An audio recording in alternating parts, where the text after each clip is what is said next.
Ayan. Makain sila.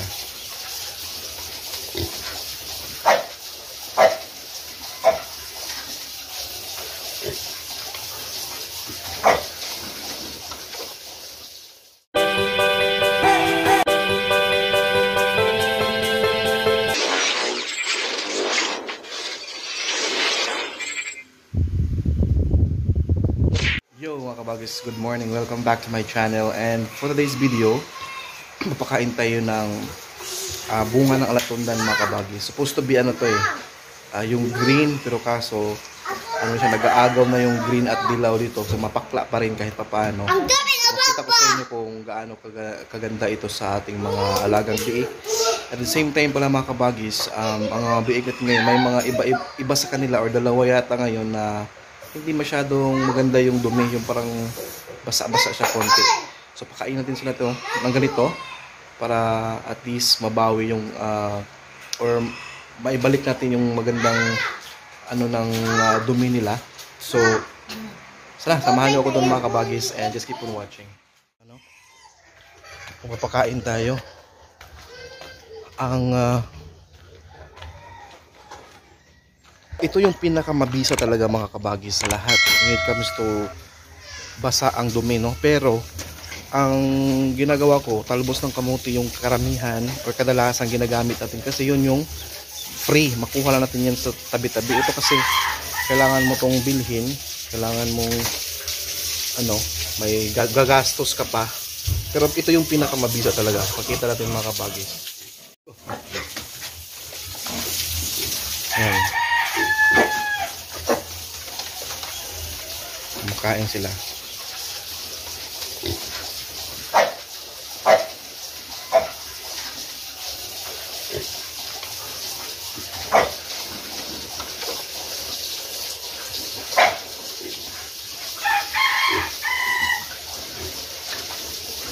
So gustong-gusto ng mga baboy yung alatundan mga kabagis.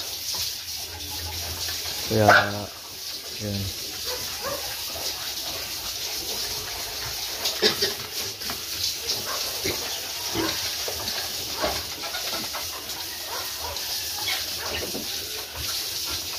Actually araw-araw ano may nakita akong ano sa kanila difference sa kanilang laki, and lumalaki sila araw-araw mga kabagis. So ang ginagawa dyan, aside sa mag-remedy tayo, no, magpakain tayo ng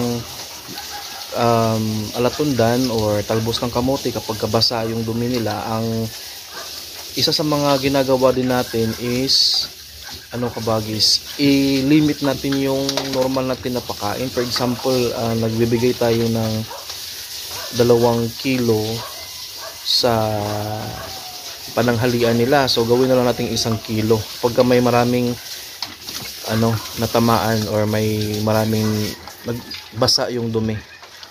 So adjust lang tayo, kunti lang nating ibigay na napakain, i-adjust natin yun yung araw na yun. Then pag kinabukasan naman, kapag okay na, bumalik na, pinakain mo na ng saging, alatundan, yung talbos ng kamote, bumalik na sila, okay na yung dumi, then balik na rin kayo doon sa regular na pakain ninyo, sa sukat ninyo. Ganun lang yan mga kabagis, ano lang, adjust, apply, adjust, apply, observe, no? Observe natin, then i-apply natin. Actually kung mga ganito kasi, ang kadalasan bakit namamatayan tayo sa mga sakit na pagdudumi ng baboy, yung basa yung dumi ng baboy, is yung automatic na ini-injikan or pinapainom ka agad ng gamot, diba? Yung kaya maano tayo, yung bigla ano tayo, ma-worried ka agad tayo sa ating mga alaga. Then pag inject natin yan, na-stress na yung baboy.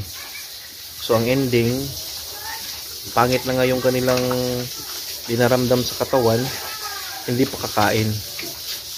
So hindi na yung kakain, nasa tabi na lang yan, nagmumukmuk. At wala na, hindi na umiimik hanggang sa mga ilang araw na mamamatay na sila kasi wala nang laman yung tiyan, wala nang, hindi na kumakain. So hindi yan maganda na practice na kapag may dumi, pagka may nagdumi, automatic tayong mag-inject or painom ng mga gamot. As much as possible, kung kaya naman nating remedyohan sa mga organic na paraan like ganyan, pakain ng saging, tapos i-adjust yung pakain, yung dami ng pakain mo, i-adjust mo lang, okay na yung baboy mo at hindi pa na stress, hindi pa nakaano ng injection. Pangit yan anytime mag-inject tayo mga kabagis ng gamot kasi nasa ano nila nasa didikit yan sa karne nila at kinakain natin yan. Chemical kasi yan Hindi yan magiging gamot kung walang halong chemical yan. May mga chemical, so iniiwasan natin yan para sa ating mga alaga at at the same time para na rin sa atin na kumakain sa karne ng ating inalagaan. And may nagtanong kung araw-arawin daw natin yung talbos ng kamuti pakain sa baboy, baka daw ang tawag dito mapait na yung karne ng baboy. Natawa ako dun kasi hindi naman yun mapait yung talbos ng kamote. Yung kampalaya yung mapait, pero hindi yung mapait yung talbos ng kamote. Ang sarap pa nga yan gawing kilawin So hindi yan mapait mga kabagis. Actually maganda pa nga yan sa karne ng baboy kapag i-harvest na kasi mayroong lasa, malasa yung karne niyan kung pinapakain mo ng talbos ng kamote.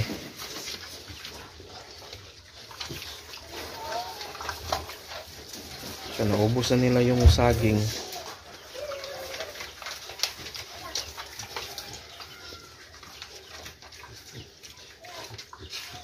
Sa mga nagtatanong, nasa ano pa to, 3 weeks pa to mga kabagis. Kung nasundan niyo yung ating mga video at ating mga updates, nasa 3 weeks pa to sila. 3 weeks and 2 days. So almost ano na to, almost 1 month. Pero ang kinakain nila starter pa rin. So technically naka 1 week na sila sa starter. So kulang pa tayo ng 3 weeks kasi gagawin natin mga kabagis is 1 month natin itong pakainin starter feeds. Ang tanong, may ano ba tayo, may pakain pa ba tayo? So, wag na lang kayong mabigla kapag anytime benta to ng lechonin. Yung bang mayroon kasi dito maghahanap din ng mga lechonin nila. So, ibenta natin para mayroon tayong pambiling feeds yung mga naiwan nito. So, yun mga kabagis, mahirap mag-alaga ng baboy kapag ano tayo sa budget sa pakain. Yung pakain talaga yung pinaka challenge. Actually, yun yung masabi ko pinaka challenge sa pag-alaga ng baboy is yung pakain. At the same time yung pag-maintain ng kalinisan and also pag-make sure na wala silang mga sakit. Yun yung mga challenge natin So kung may pakain ka naman straight for 3 months, maganda yun kasi hindi na masakit yung ulo mo. Mag-iisip ka ng ano naman kaya yung pakain mo na next month. So ang iniisip mo na lang yung kalinisan at pag-maintain na wala silang sakit. Pero so far naman kabagis sa lahat naman ng ating inalagaan since day 1, yung pag-alaga tayo ng mga baboy, never tayong namatayan dahil sa nagkasakit or nagtatae yung mga alaga natin. Mayroong lang once na matayan ako, yun yung isa na nahulog doon sa butas, bagong butas natin doon sa ginagawang septic tank. Kasi nakaano siya nakataka siya sa kulungan, tapos sobrang dami nila that time, nasa 16 yata sila. Then hindi ko na nabilang ng mabuti yung mga biik. So nangyari nun, kinabukasan ko na nalaman na kulang pala ng isa. Kaya doon namatay, nahulog sa butas. Kaya make sure mga kabagis, careful din tayo sa mga ganyan, no? May mga butas, yung mga biik natin minsan yung maliliksi, lumalabas talaga. Gumagawa ng paraan, marunong yan sila magbukas. Kaya napansin mo yung kulungan natin, walang mga daanan, nilalak namin ganito, nakalock siya. Hindi pwedeng daanan kasi kung open close yan, mayroon talagang chance na makalabas ang mga baboy. So yun mga kabagis, no, i-update natin, starter pa rin sila. Napakain natin ng bunga ng alatundan. Again, pwede yung dilaw, yung naghahalong dilaw at berde na bunga, mapakla pa rin yun, mabisa pa rin yun sa pag mabasa-basang dumi ng ating mga baboy. Thank you for watching. Kabagis, no, yung update natin sa ating mga alagang baboy, and gusto ko rin magbigay ng update. As of the moment, yung ating pinoproblema na tawag nito, reklamo ng mga kapitbahay natin, okay naman na puntahan na namin yung seminar. Mayroon lang tayong kailangang gawin and also i-follow ng mga protocol at standard ng sanitary. So may mga number of heads lang na kailangan mong alagaan and i-maintain mo yung kalinisan. Of course, pinaka-importante yung septic tank at i-make sure natin na araw-araw nililinisan. Yun naman yung mga kailangan nila at yung number of heads na kailangan mo lang alagaan. So, yun yung natin gawin. And baka next batch nito mga kabagis, konti na lang yung ating ng mga biik kasi nga mayroon tayong number of heads na kailangang alagaan para hindi tayo tawag nito, hindi tayo ng mga nasa sanitary. And also, para na rin yan sa atin. So, yun yung ating update and okay naman. Yun lang, nakakadismaya lang din na isipin, no, na nalaman namin yung nagsumbong, ng reklamo is napakalayo sa atin kasi nakuha ko yung pangalan. And also, itong tao na to, palagi itong bumibisita-bisita sa bahay. Tumitingin-tingin sa mga baboy. Pero hindi mo talaga mga kabagis, no, na yung utak ng mga kapwa natin Pinoy, yung bang plastic, no, Tupperware. Takot sa apoy kasi nga matunaw. Hindi mo akalain kasi nasa nasa ating mga feeds mga kabagis. Nasa may bisita, nagpakita, tumatawa-tawa, kumakausap naman, pero number 1 pa lang nagreklamo. And I don't know, hindi naman, napakalayo na. Tapos kami nga dito nasa malapit lang, hindi nga kami nagpoproblema na may amoy. Kung may amoy naman kasi yan, mayroon akong 3 mga bata.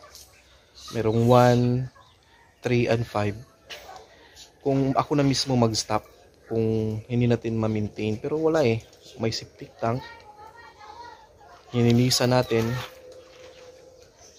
Kung sabihin natin makakasira ng katawan kasi may amoy, ako na mismo mag-stop kasi may mga bata ako, pero wala. Lang talaga mga kabagis, inggit, no? Basta yung inggit na yung may ngibabaw, kumbaga damay-damay na, bahala na kayo dyan.